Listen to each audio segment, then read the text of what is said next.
Hi all, അസ്സലാമലൈക്കും. Welcome back to Slina's kitchen.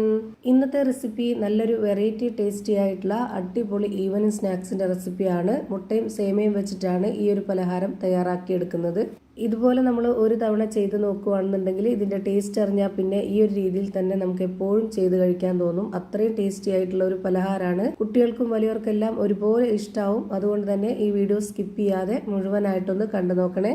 റെസിപ്പിയിലോട്ട് കിടക്കുന്നതിന് മുമ്പായി സിൽനാസ് കിച്ചൺ ചാനൽ ആദ്യമായിട്ട് കാണുന്നവരാണെങ്കിൽ പ്ലീസ് ഒന്ന് സബ്സ്ക്രൈബ് ചെയ്തേക്കണേ. ഒപ്പം തന്നെ ഈ വീഡിയോസ് നിങ്ങൾക്ക് ഇഷ്ടപ്പെടുകയാണെങ്കിൽ ഒരു ലൈക്ക് ചെയ്ത് ഷെയർ ചെയ്ത് സപ്പോർട്ട് ചെയ്യാനും മറക്കരുത്. ഇനി നമുക്ക് ഇതെങ്ങനെയാണ് തയ്യാറാക്കുന്നതെന്ന് നോക്കാം. ഇതിനായി ആദ്യം തന്നെ സ്റ്റവിലേക്ക് ഒരു പാൻ വെച്ച് കൊടുത്ത് ഫ്ലെയിം ഓണാക്കി കൊടുത്തിട്ടുണ്ട്. ഇതിലേക്ക് ഇനി 250 ml കപ്പിന്റെ അളവിൽ 1.5 കപ്പ് വെള്ളമാണ് ആദ്യം ഒഴിച്ചു കൊടുക്കുന്നത്. ഈ വെള്ളം നല്ല പോലെ ഒന്ന് തിളച്ച് വരട്ടെ. ഇതുപോലെ വെള്ളം നന്നായിട്ട് തിളച്ച് വരുന്ന സമയത്ത് നമുക്കിതിലേക്ക് പൊട്ടിച്ചെടുത്തിട്ടുള്ള ആ ഒരു സേമിയ ഇട്ട് കൊടുക്കാം. 250 ml കപ്പിന്റെ അളവിൽ 1.5 കപ്പ് അളവിലുള്ള സേമിയാണിത്. സേമിയ ഇട്ട് കൊടുത്തതിന് ശേഷം ഒരു മീഡിയം ഫ്ലെയിമിലാക്കിയിട്ട് വേണം ഇത് വേവിച്ചെടുക്കാനായിട്ട്.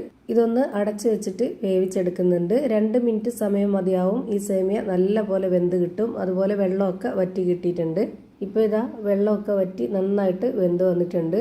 ഇനി നമുക്കിതിൻ്റെ ഫ്ലെയിം ഓഫ് ചെയ്ത് കൊടുക്കാം.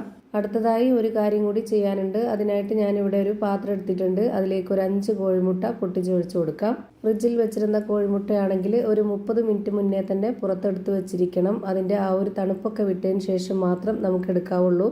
ഇതിന് ഒരു വിസ്ക് വെച്ചിട്ട് നല്ല പോലെ അടിച്ചെടുക്കാം. മിക്സിയുടെ ജാറിലിട്ടിട്ട് അടിച്ചെടുക്കരുത്, അപ്പോൾ ഇതിൻ്റെ പരുവം തെറ്റിപ്പോവും.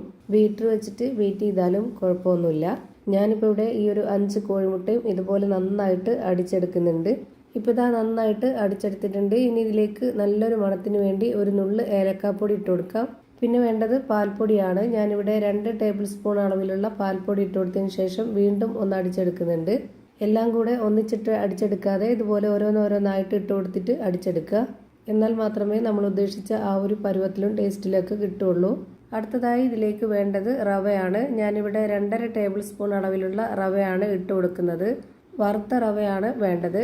റവ ഇട്ട് കൊടുത്തതിന് ശേഷം വീണ്ടും നല്ല പോലെ ഒന്ന് വിസ്ക് വെച്ച് അടിച്ചെടുക്കാം. പിന്നെ വേണ്ടത് മധുരത്തിന് ആവശ്യമായിട്ട് ഓരോരുത്തർക്കും ഇഷ്ടമുള്ള ഒന്നുകിൽ പഞ്ചസാരയോ അല്ലെങ്കിൽ ശർക്കര ഉരുക്കിയതോ ആണ് വേണ്ടത്.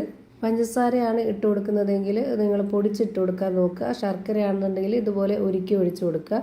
200 ഗ്രാം ശർക്കര എടുത്ത് വെള്ളത്തിലിട്ട് ഉരുക്കിയെടുത്തത് ഇതുപോലെ 250 ml കപ്പിന്റെ അളവിൽ 1/4 കപ്പായിട്ട് കിട്ടിയിട്ടുണ്ട്. അത് മുഴുവനായിട്ടും ഇതിലേക്ക് ഒഴിച്ചു കൊടുക്കുകയാണ്. പഞ്ചസാരയാണ് ഇട്ട് കൊടുക്കുന്നതെങ്കിൽ പഞ്ചസാര ഇട്ട് കൊടുത്തതിന് ശേഷം നിങ്ങൾക്ക് ഈ ഒരു 250 ml കപ്പിന്റെ അളവിൽ 1/4 കപ്പ് പാൽ ഒഴിച്ചു കൊടുക്കാവുന്നതാണ്. അപ്പോഴാണ് അതിന്റെ മിക്സ് കറക്റ്റായിട്ട് വരുള്ളൂ. ഇനി ഇതിലേക്ക് വേവിച്ചെടുത്ത് വെച്ചിരുന്ന ആ ഒരു സേമിയ മുഴുവനായിട്ടും ഇട്ട് കൊടുത്തിട്ട് ഇതുപോലെ വീണ്ടും നന്നായിട്ടൊന്ന് ഇളക്കി യോജിപ്പിച്ചു കൊടുക്കുക. ഇനി ഇതിലേക്ക് മധുരത്തിനെ ബാലൻസ് ചെയ്യാനായിട്ടുള്ള ഒരു നുള്ള് ഉപ്പും ഈ പലഹാരത്തിന് നല്ലൊരു മണത്തിനും പ്രത്യേക ടേസ്റ്റിനൊക്കെ വേണ്ടിയിട്ട് 1 ടേബിൾ സ്പൂൺ അളവിൽ നെയ്യും ഒഴിച്ചു കൊടുക്കുന്നുണ്ട്. എന്നിട്ട് വീണ്ടും ഇതുപോലെ നന്നായിട്ടൊന്ന് ഇളക്കി കൊടുക്കാം.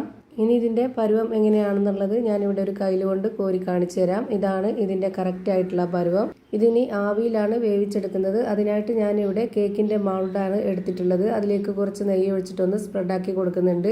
ഈ ഒരു പാത്രത്തിൽ തന്നെ ഒഴിച്ചു കൊടുക്കണമെന്നൊരു നിർബന്ധമില്ല. നിങ്ങൾക്ക് ഇഷ്ടമുള്ള ഏത് പാത്രത്തിൽ വേണമെങ്കിലും ഒഴിച്ചു കൊടുത്തിട്ട് വേവിച്ചെടുക്കാവുന്നതാണ്. ഞാൻ ഈ ഒരു പാത്രത്തിൻ്റെ മുകൾ ഭാഗം വരെ നെയ്യൊന്ന് സ്പ്രെഡാക്കിയിട്ടുണ്ട്. ഇത് വെന്ത് വരുമ്പോൾ നല്ലപോലെ പൊങ്ങി വരും, പിന്നെയാണ് താന്നു പോകുന്നത്. ഇനി ഞാനിത് ഇഡ്ഡലിച്ചെമ്പിലാണ് വേവിച്ചെടുക്കുന്നത്. അതിനായിട്ട് അതിലേക്ക് കുറച്ച് വെള്ളം ഒഴിച്ചു കൊടുത്തതിന് ശേഷം അതിലേക്ക് അരിപ്പത്തട്ട് ഇറക്കി വെച്ച് അതിനുള്ളിലേക്കാണ് ഈ ഒരു മൗണ്ട് ഇറക്കി വെച്ച് കൊടുത്തിട്ടുള്ളത്. ഇതിനി അടച്ചു വെച്ച് വേവിച്ചെടുക്കാം. ഒരു 30-40 മിനിറ്റിന് ശേഷം ഇത് തുറന്ന് നോക്കുമ്പോഴേക്ക് നല്ല രീതിയിൽ വെന്ത് കിട്ടിയിട്ടുണ്ടാവും. അപ്പോൾ ഇതാ ഭയങ്കര ടേസ്റ്റി ആയിട്ടുള്ള ഒരു വെറൈറ്റി ആയിട്ടുള്ള ഒരു പഞ്ഞ് പോലത്തെ ഒരു പലഹാരം റെഡിയായി കിട്ടി. നല്ല ടേസ്റ്റാണ്, എല്ലാവർക്കും ഇഷ്ടാവും. കുട്ടികൾക്ക് പ്രത്യേകിച്ച് പറയേണ്ടതില്ല, അവർ മത്സരിച്ച് കഴിക്കും. അത്രയും ടേസ്റ്റി ആയിട്ടുള്ള ഒരു പലഹാരമാണ്. ഇതൊന്ന് ഞാൻ പൊട്ടിച്ച് കാണിക്കുന്നുണ്ട്.